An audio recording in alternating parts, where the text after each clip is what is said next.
That was the sound of a dinosaur. And the sounds that dinosaurs made is just one of many new things that scientists are learning about the dinosaurs. We've learned more about dinosaurs in the last 10 years than we knew in the previous 100 years. And we've been studying dinosaurs scientifically for more than 100 years. Now we know so much more about how they lived their lives, not just the way they looked, but many of the things they did, including, for a few, even the sounds that they made. Now, I happen to really like dinosaurs. Does anybody else in the room like dinosaurs? Yes. How about the big kids in the back? Yes, everybody likes dinosaurs. And I'm always interested to learn why people like dinosaurs. Finish a sentence with one word. I like dinosaurs because they are, and then one word. Who has it? Yes.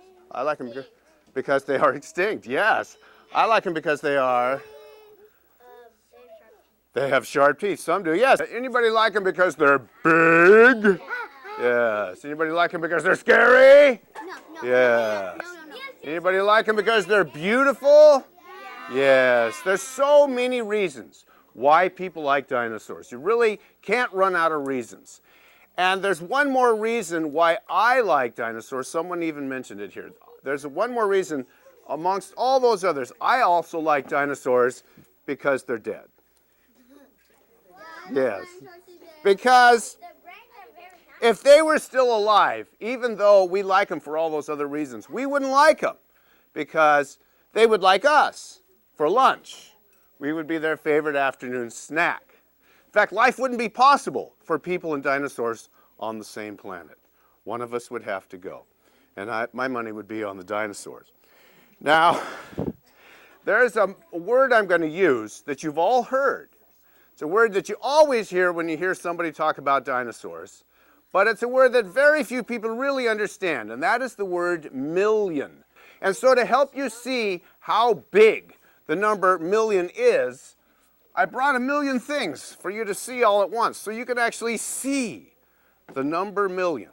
What I had to bring was awfully small, so you'll have to look closely. What I brought was 1 million little bitty dots. That's exactly 1 million little bitty dots. There's 100 from here to here, and there's 100 from here to here. So each one of these little squares has 10,000 dots. And there's 100 squares, so that's exactly 1 million. So when I say a million years, you try to think of a year for every one of these dots. That's what a million years would look like. Now, each and every one of you has an excellent chance of living to be 100 years old. And on your 100th birthday, if you drew a dot for every one of your years, your whole 100 years would add up to that. That's 100 of these same dots. So this is a long time for a human being to live, and this is a million years. So you see what I mean? It's a long time. But even though that's a lot and a long time, 1 million isn't even close to being big enough to talk about dinosaurs, because if I wanted to show you how many dots or years the dinosaurs were on the earth, I'd have to have 150 of these great big pieces of cardboard all over the library, out into the parking lot. 150 million years that they were on the earth, making themselves amazing. And then if I wanted to show you how long they've been gone since then, I'd have to have another 65 of these great big pieces of cardboard. 65 million years ago, they all died away. They've been gone for 65 million years. How do we know they were ever here at all? What do we find? Bones. That's right. We find their bones. Because when an animal dies, the soft parts of its body decay away very quickly, and the only things left are the hard parts. What are the hard parts of your body? Your bones, right? There's another hard part. Your teeth, and there's one more hard part. Your nails. On an animal, that would be its claws. And on things that lived in the sea, it might be their shells. And these are very hard things, and they will last a long time, but they won't last for millions and millions of years. For instance, bone, ordinary bone. If left out on the ground where an animal dies, exposed to the wind and the rain and the sun, the heat and the cold, ordinary bone in just a few years will crumble away into dust. And there'll be nothing left, no trace that it ever lived, unless something very special and very unusual happens to it. Ordinary bone, to last for millions of years, has to turn into stone.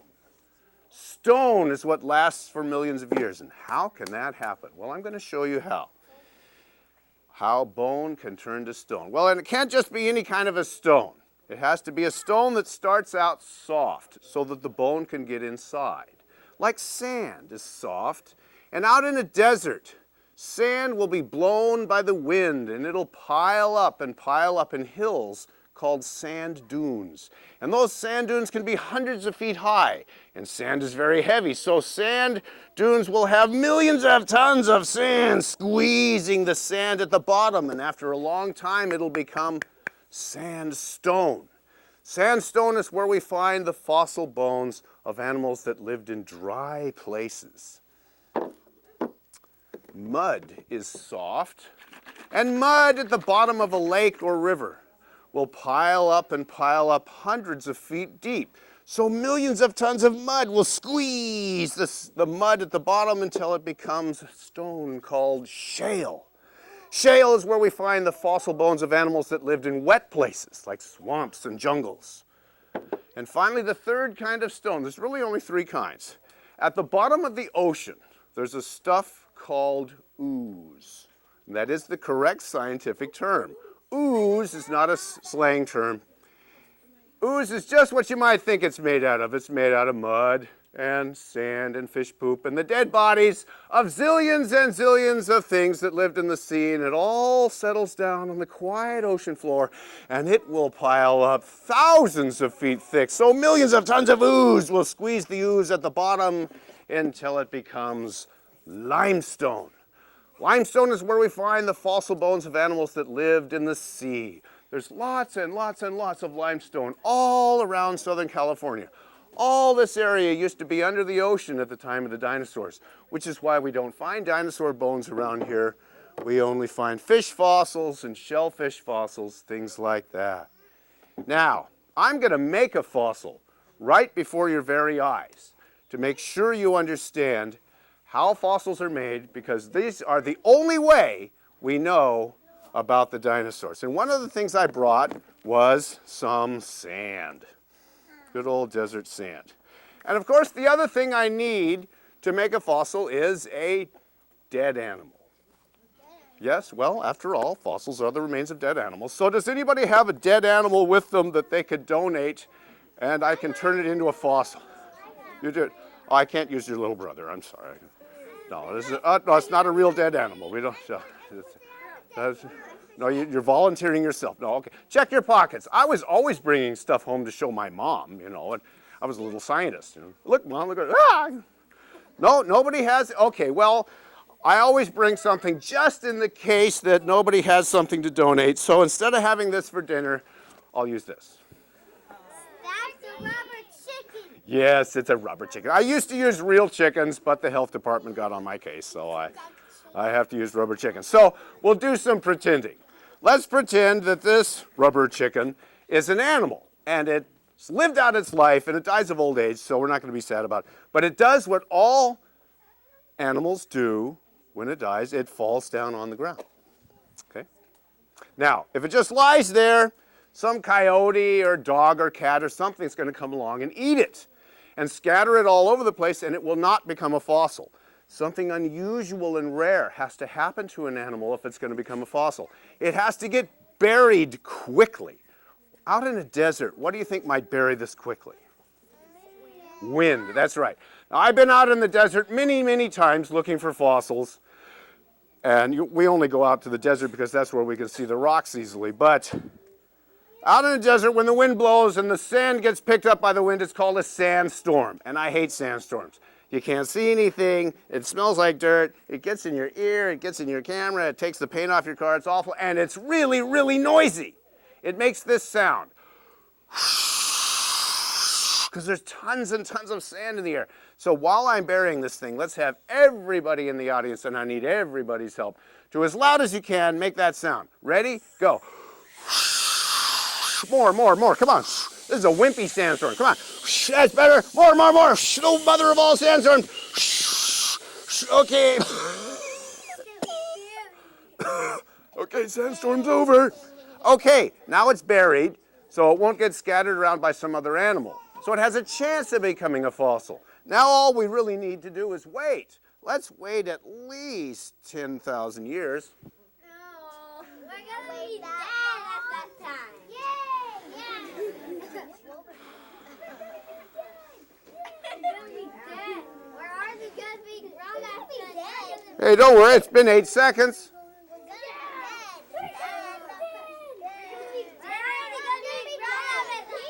Ding! Okay, time's up. Boy, how time flies when you're not paying attention. 10,000 years just zips right by. You didn't get your homework done. What happened to summer vacation? Oh my goodness. And during that time, that's just the minimum amount of time, a lot more sand has piled up on top because the wind keeps blowing the sand on. And loose sand won't do anything. You need the tons and tons and tons of sand on top to squeeze the sand at the bottom into hard sandstone. And even out in a desert, it'll rain once in a while. And that's absolutely essential. You need the water to trickle down into the sand and start soaking into the hard sandstone that's slowly being made at the bottom. And where the bone is, slowly wash the bone away, speck by speck. The water will wash a speck of bone away and wash a speck of stone into its place. So speck by speck, that bone will become a perfect copy in stone, right down to the cells of the bone. Not just the outside shape, but everything about that bone, inside and out, will be a perfect copy in stone, and it will last for millions and millions of years. And so the sand continues to pile up, and millions of tons of sand are squeezing the sand at the bottom into sandstone. And then we simply need to wait more time, 10,000, 100,000, 10 million, 100 million years, whatever it takes. And then the wind begins to blow the loose sand away, exposing the hard sandstone that was made on the bottom. And that just happens to be when somebody like me is alive looking for fossils sticking out of the stone.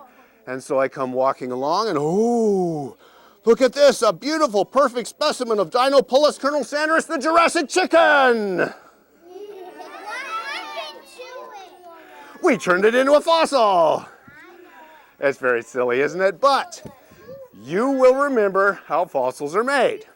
You simply need a dead animal, get it buried quickly, lots of time, squeeze it into stone, and then be really, really lucky when it shows up again, because once that fossil is exposed to the air, it won't last very long. The wind and the water will wash it all away. Studying fossils is like being a detective, because fossils are like clues to things that happened long ago. And so let's be detectives. And the most important thing about being a detective, you remember this. You all remember this really carefully. Because if you want to be a detective of any kind, solving scientific mysteries or solving crime mysteries, the most important thing about being a detective is don't smoke. That part's just really dumb. So, there was once a scientist who was working as a detective looking at fossils. And he found out something, looking at the clues of the fossils. He found out not just about the shape of the animals that lived long ago, he found out about the shape of the world of the dinosaurs. Because he looked at the world and he looked at fossils that were found all over the world, and he noticed something very peculiar. He noticed that there were fossils in North America that were exactly the same as fossils